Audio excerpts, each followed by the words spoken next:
Bonjour à tous et bienvenue dans cette édition tout en images de votre JTM.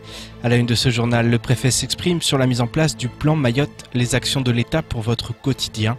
Séisme, immigration, priorité. Dominique Saurin est revenu sur l'actualité et s'est longuement étendu sur les annonces de la ministre. Selon lui, l'État va jouer un rôle d'accompagnateur car les projets futurs doivent être portés par les locaux. Le représentant de l'État souhaite ainsi que chacun se retrousse les manches afin de ne pas rater le train en marche. Car si certains voient en ce plan un verre à moitié vide, les actions qu'il contient favoriseront à coup sûr un développement du territoire.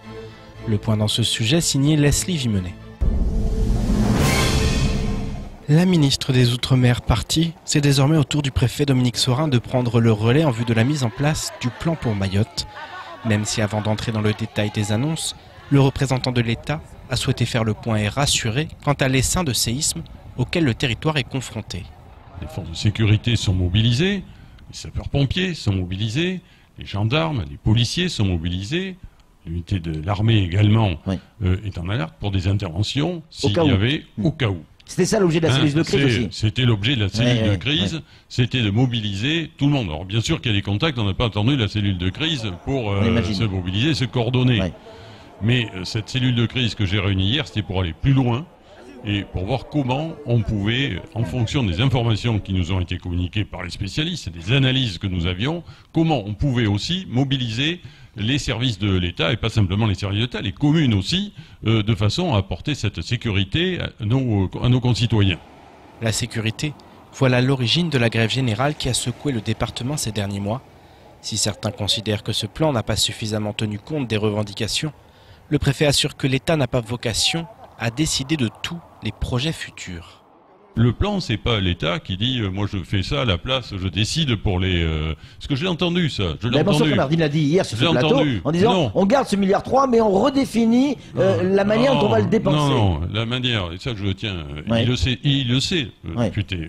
Parce que j'en ai parlé avec lui. C'est pas l'État qui va décider de ce qu'on va faire pour Mayotte. Loin de là. Au contraire, c'est l'apport de l'État à ce qui va être fait pour Mayotte avec les Mahorais et avec les élus mahorais. Il n'y a pas de politique du logement de l'État qui serait décidée depuis Paris pour savoir qu'est-ce qu'on va construire à Mayotte. Ça n'a pas de sens. Autre critique et non des moindres, ce plan est considéré comme certains comme un immense chantier qui va favoriser la fixation des populations étrangères. Face à cela, le préfet reste ferme et assure que la lutte contre l'immigration sera au cœur de l'action future, même si pour l'heure, le conflit diplomatique ne trouve pas d'issue. On relâche les personnes qui sont interpellées parce qu'on ne peut pas les garder au centre de rétention, au CRA, où le juge les libère parce qu'on n'est pas en état de les reconduire. Donc il est indispensable que ce sujet évolue.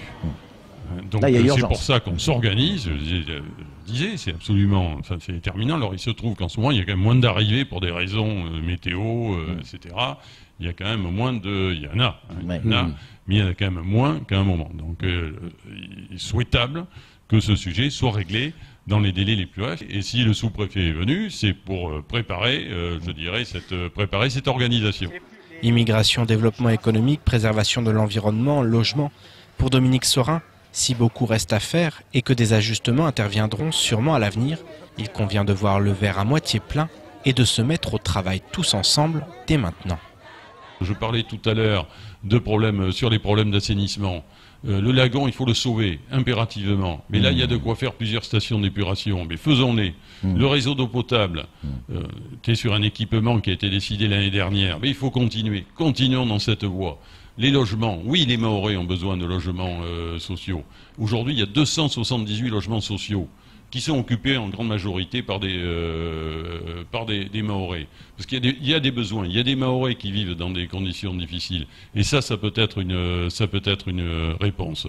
Oui, l'hôpital a besoin d'être modernisé, d'avoir un service de cardiologie, d'attirer des médecins. Parce qu'il n'y a pas qu'une question d'équipement de bâtiments, c'est aussi attirer ici à Mayotte des compétences. Soyons attractifs pour faire venir des personnes compétentes pour travailler, pour refaire venir des Mahorais qui se retrouvent, qui sont aujourd'hui dans l'Hexagone. Faisons venir des entreprises. Mais il faut impérativement avancer. Avancer dans une direction nouvelle en s'appuyant sur ce plan de plus de 1,3 milliard d'euros. Voilà ce que souhaite le nouveau préfet, même s'il concède que pour avancer, il aura besoin de l'ensemble des forces vives. Discret ces derniers mois et notamment durant le mouvement de grève générale, le Front National a décidé de sortir de son silence. La section départementale du parti d'extrême droite assure qu'elle ne voulait pas être soupçonnée de récupération, mais qu'il est désormais temps de donner son point de vue sur la question. Et sans surprise, le FN n'est pas du tout satisfait de ce plan qu'il considère comme éloigné des préoccupations des Mahorais. Pire, les membres du parti y voilà une récupération des anciens plans qui n'ont jamais été mis en application. Écoutons la réaction de Saïd Ali Bouana à midi lors de la matinale de Kouézi. Les propositions ne sont pas satisfaisantes. D'accord. Je vous réponds, ne sont pas satisfaisantes. Premièrement, posez-vous la question, pourquoi les Mahorais étaient dehors, étaient dans la rue durant plus de 2 mois? Sécurité et immigration. Sécurité et immigration. Est-ce qu'il y a quelque chose au niveau sécurité et immigration? Ce qui a été annoncé. On nous dit toujours, il faut attendre au mois de septembre, il faut attendre au mois de juillet, il faut attendre tout ça. Quand vous regardez la police, on nous a parlé de brigade canine. Quand vous a parlé de la compagnie départementale d'intervention. Oui, d'intervention. Est-ce que maintenant c'est même plus UDI, c'est UDI, je crois, qu'ils voulaient les transformer. Est-ce qu'il y a eu quelque chose là-dessus? Je ne pense pas. Ce n'est que, d'ailleurs, sur votre journal, là je l'ai entendu, je me suis frotté les doigts, mince, mais effectivement, Samuel Bocher l'a bien spécifié sur le journal d'aujourd'hui en disant que c'est le plan Cazeneuve, tout simplement. Donc on a repris tout ce qui était passé sur le plan, soi-disant qu'on va le remettre. Et même là, j'ai des doutes, au jour d'aujourd'hui, si ça peut être appliqué d'ici septembre, d'ici l'année prochaine. Je vous propose maintenant de faire un petit tour du reste de l'actualité locale de ce jeudi 17 mai.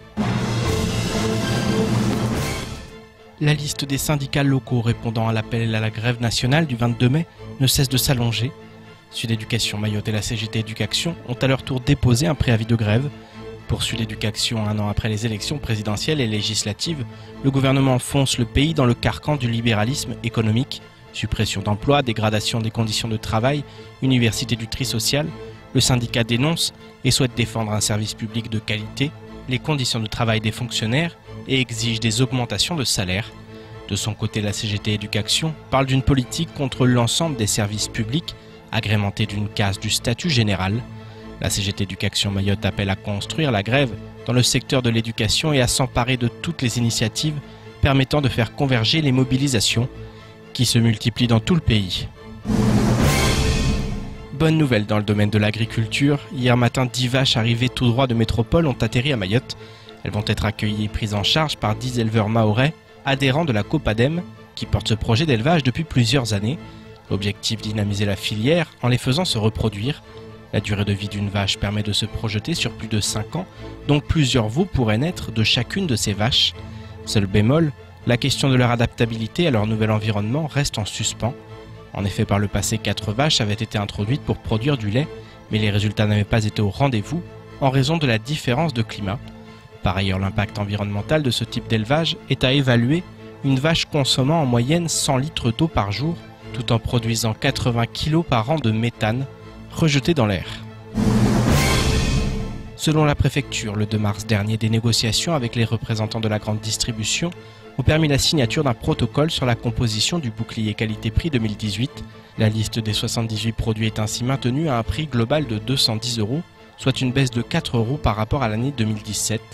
Dans cette lutte contre la vie chère, le panier santé composé de 22 produits a également été préservé afin de poursuivre les efforts en faveur d'une alimentation plus diversifiée pour la population. Sont ainsi mis en avant les produits nutritionnellement équilibrés, recommandés par l'Agence régionale de santé. En plafonnant le prix global du panier santé à 63 €, les représentants de la grande distribution s'engagent à favoriser des produits dont la consommation est bénéfique pour la santé de la population. A noter que la liste des prix des produits du BQP 2018 sera mise en ligne mensuellement sur le site internet de la préfecture. Et ce jeudi 17 mai coïncide avec le premier jour du mois sacré de Ramadan. En ce premier jour de jeûne, le préfet Dominique Sorin a tenu à souhaiter un bon mois sacré à tous les fidèles. Nous recevions par ailleurs sur notre plateau l'ancien porte-parole du Grand Cadi. Ce dernier est revenu sur l'importance de ce moment pour tous les pratiquants. En effet, le mois de Ramadan est un privilège puisqu'il permet de suivre les pas du prophète en offrant aux fidèles la possibilité de mettre leur corps en condition de communiquer avec le Créateur. Écoutons plutôt El Mamouni Mohamed Nassur au micro de Patrick Millan. C'est Dieu qui a donné, qu'on appelle déjà donc l'instruction au prophète Mohammed sallallahu alayhi wa sallam, un lundi du mois qui vient de passer, c'est-à-dire le mois de Chaban, n'est-ce pas? Donc finalement ce privilège qu'il fallait étendre finalement donc à l'ensemble de la population, aux musulmans. C'est un privilège extraordinaire. C'est pour cela que ce mois est un mois, je le disais, un mois de pardon, puisque finalement l'individu que le musulman a cette possibilité immense, n'est-ce pas, de communiquer directement avec Dieu en le respectant, en respectant les instructions qui sont les siens, qui sont celles plutôt donc de Dieu, et de pouvoir effectivement, n'est-ce pas, avoir ce privilège qu'avaient les prophètes auparavant. C'est extraordinaire. Vous voyez un petit peu, au prophète Mohammed sallallahu alayhi wa sallam, on a donné d'immenses possibilités qu'il a léguées, n'est-ce pas, donc à la population, n'est-ce pas, qui est la sienne, celle de la population, de la communauté musulmane. Direction le conseil départemental pour clore cette édition. Ce matin se tenait une réunion sur les fonds européens organisée par le CRUS, le comité de suivi de ces fonds pour la période 2014-2020. Objectif, faire le point sur la consommation de ces derniers. Véritable outil de développement pour l'île au Lagon, les fonds européens couvrent aujourd'hui de nombreux secteurs d'activité. Combinés aux annonces faites par la ministre des Outre-mer dans le cadre du plan pour le développement de Mayotte, toute cette manne financière rend envisageable davantage de perspectives. Le point dans ce sujet est signé Abbas Alidi, Amina Ariti et Daniel Derada-Koura. Mayotte, terre française mais également terre européenne, c'est dans ce contexte que s'est tenue la rencontre d'aujourd'hui entre les responsables locaux, la préfecture et les représentants de la Commission européenne. Au programme des discussions, FEDER, FEADER, FSE, des fonds européens qui constituent une véritable manne financière pour notre département. Les fonds européens, sur l'actuelle programmation, c'est près de 300 millions d'euros, 289 millions d'euros, qui sont consacrés au développement de Mayotte sur des projets structurants. Ça peut être, par exemple, récemment, il y a 2 jours, la ministre était station de potabilisation de l'eau, mais ça a été financé aux 3/4 par des financements communautaires. Principalement destinés à financer des projets structurants, ces fonds contribuent au développement de secteurs d'activité tels que les transports, la pêche ou encore l'agriculture. À Mayotte, nombreux sont ceux à l'avoir compris puisque d'après les chiffres, les taux de consommation sont plutôt élevés. Souvent sur ces territoires, il y a des personnes qui prédisaient qu'on ne pouvait pas consommer. Aujourd'hui, par rapport au comité de suivi qui se déroule sur le territoire du 16 au 18, on se rend compte que nous savons faire plus que les autres. Mayotte, par rapport à la programmation, nous sommes premiers des 9 RUP. Des 6 RUP françaises, nous sommes 9e sur tous les territoires nationaux. Ça prouve que ces fonds européens sont primordiaux pour Mayotte. Si le FEDER et le FEADER sont particulièrement usités, le FSE, lui, en revanche, est beaucoup moins sollicité. Des efforts doivent ainsi être consentis pour le consommer davantage, comme nous l'explique Sidi Mohamed. Nous peinons effectivement sur le FSE, qui est un des fonds le plus primordial de Mayotte, puisque le Fonds social européen intervient au niveau de la jeunesse, intervient au niveau social, notamment par rapport à la formation des médico-sociaux, au niveau de la jeunesse, la formation professionnelle. Donc c'est un fonds que Mayotte a besoin, mais qui a eu du mal à démarrer comme les autres fonds. Il est désormais clair que les fonds européens jouent un rôle prépondérant dans le développement de Mayotte, un développement dont les grandes lignes doivent être tracées par la classe politique locale, car s'il est acquis que la gestion de ces fonds incombe à l'État, il n'en reste pas moins que ce sont les élus qui, pour une large part, en définissent l'usage. C'est ainsi que s'achève cette édition. Merci à vous de nous avoir suivis. Pour continuer à suivre l'actualité locale, rendez-vous sur notre site l'infoquesi.fr. Bonne soirée à tous et à demain dès 6h avec toute l'équipe de la matinale.